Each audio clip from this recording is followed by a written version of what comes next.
Pane mukomana azvipira anonzi Edmo Marange ashamisa vanhu anova spokesperson weFFC Freedom Fighters for Change. Aiwa, anopinda achitaura mashoko on a video zvanyatso kuonekwa nevanhu vese.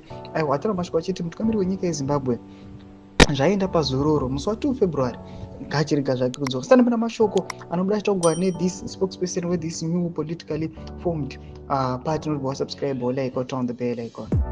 Tipinda pana pamuzimu ayo vanotangoposta this picture ramuri kuona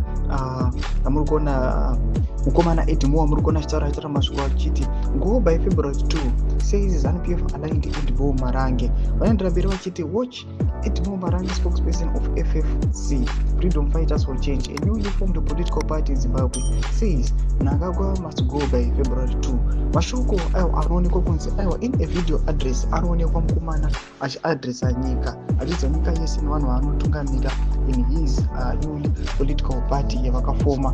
Achitaura mashoko aiwa ashamisa vanhu kuti mukomana uyu, yes we know kuti the country is grappling, but mashoko anouya achiinsista aiwa neconfidence dzake dzanyatso kushamisa vanhu.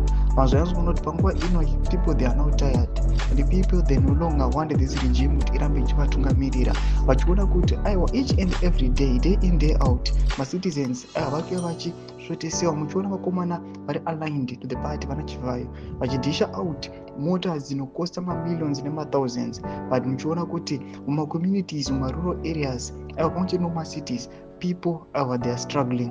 People vari kutoshaya even magetsi, people vari kutoshaya even food yekuisa on the table. Mashoko atikuona kuti zvinhu zviri kuitika, yes people they want change, but the regime acts as if havasi kuona zviri kuitika munyika. Motodza mafungiro enyu vanokudei pamusoro pechiitiko ichi. Pana comment section medu mudza mafungiro enyu, subscribe or like, turn on the bell icon.